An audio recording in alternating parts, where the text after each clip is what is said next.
А тези числови съотношения могат пък да ръководят музиканта, когато той създава своята музика.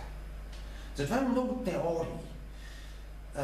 Една теория, която само ще засегна съвсем бегло, е тази на Андреас Веркмайер от края на 17-ти, началото на 18 век, който на всичкото отгоре твърди, че земният композитор всъщност не е композитор, той не е инвентор, той не изнамира музиката, той е инструментум.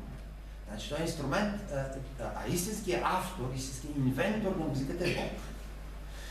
Веркмайстер твърди, че всичко произхожда от едно единно начало, унитас.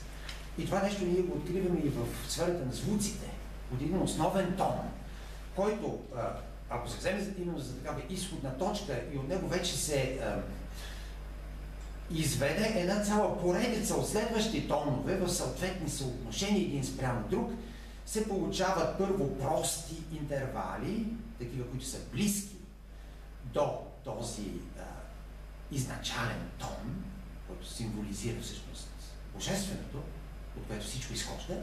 И по-нататък, при отдалечаването на тази поредица от този основен тон, интервалите в техните числови пропорционални отношения се усложняват и стесняват.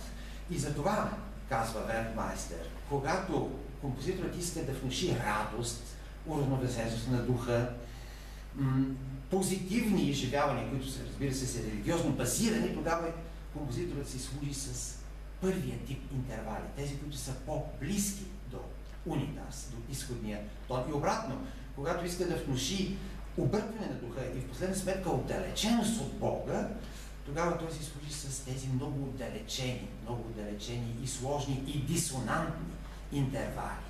И оттам още едно разбиране. Ще въведа две понятия, които съвсем простичко ще обясня. Диатоника и хроматика. Без това няма как да се мине. Диатониката, нека да си я представим като една тонова база, която се състои главно от цели тонове. А пък хроматиката като една тонова база, която се състои от полутонове. Това са много важни неща, защото бароковите майстори и Хайнрих Шуц и Йохан Себастиан в особено голяма степен се изслужат с тази опозиция, диатоника, хроматика, именно когато искат по символичен начин определени духовни идеи да изразят. Добре, сега да се отправяме директно към Бах и към звуковия материал. Може би ще илюстрираш някакво. Ще илюстрирам. Без което няма как да се... Няма как да се мине. Аз се колебах в началото между две възможни стратегии.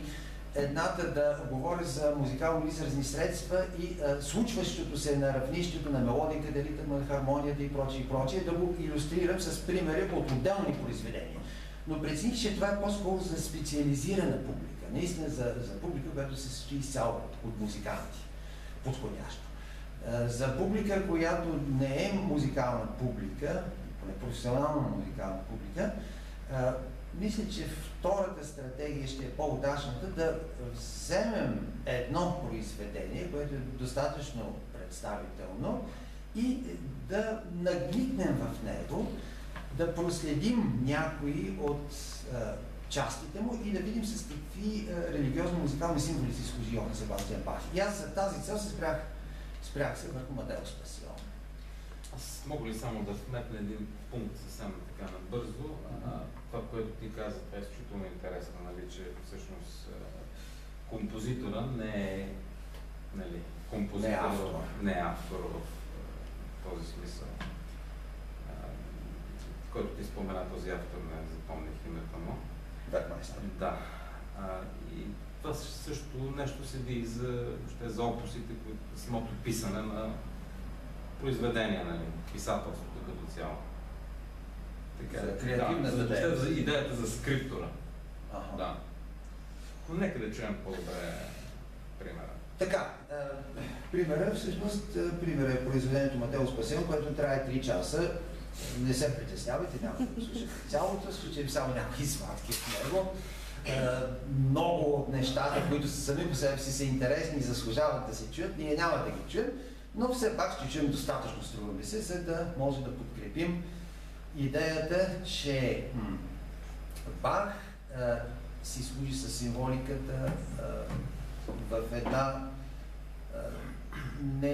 непостижима от другите композитори степен, нещо, което впрочем е характерно. Използването на символиката е характерно за бароковите майстори, не само за музикантите. И при живописците може да се наблюдават редица символи. И в литературата символите се проявяват също така и в музиката, естествено. Бах се умява със своя музикален език да създаде един паралелен пласт на заявеното в текста, като акцентира върху дадени пунктове, които съществуват в текста, върху дадени детайли понякога. Друг път той донаписва текста, неща, които в текста не съществуват, но се предполагат, разбира се, но експлицитно все пак не са дадени, той ги извежда на преден план. За всичко това ще дадем примери. И може би интригуващата част от Баховата музикална символика е числовата символика. И до нея ще стигнем, но преди това искам да кажа все пак няколко думи за произведението. Що е пасион? Пасион, това е музикално-литургично произведение, което се изпълнява по традиция в Страстната седмица, седмицата преди Великден, и което разглежда страданията на Исус Христос. Значи, то не третира Възкресението. Въпросът за Възкресението в Пасиона не се засяга. За Възкресението си има друг тип музикални произведения. Само страданията. Матеос Пасион, самото ми показва, че е по евангелиста Матей, текста, който предлага евангелиста Матей, е писан в Лайпциг в 20-те години на 18 век, изпълняване няколко пъти при живе на композитора, след това е забравен. Десетилетия наред това произведение остава в някаква архивна форма и едва около 100 години по-късно, през 1829 година, Феликс Мендelssohn Бартолди, който впрочем тогава е на 20 години, възкресява това произведение и от този момент нататък Матеос Пасион се изпълнява постоянно по целия свят и няма никакви изгледи този процес да се прекъсне отново. Точно обратно. Доколко е вярно тази история, че е намерена в Матеос Пасион в хартия? Амбалажна хартия. Не, това си е легенда. Нали? Не, това е абсолютно сериозна легенда, но е много популярна тази легенда. Значи Матеос Пасион си съществува написан, има си автограф от самия Бах от 1736 година, който се пази от тогава в Берлинската библиотека, така че до услугите на амбалажните хартии изобщо не се е стигал. Но просто не се е бил изпълнявал по определени причини. Причини по-скоро от естетическо естество. Тогава вкуса се променя. Вкуса на хората рязко се променя и изведнъж се оказва, че Бах е много старомоден.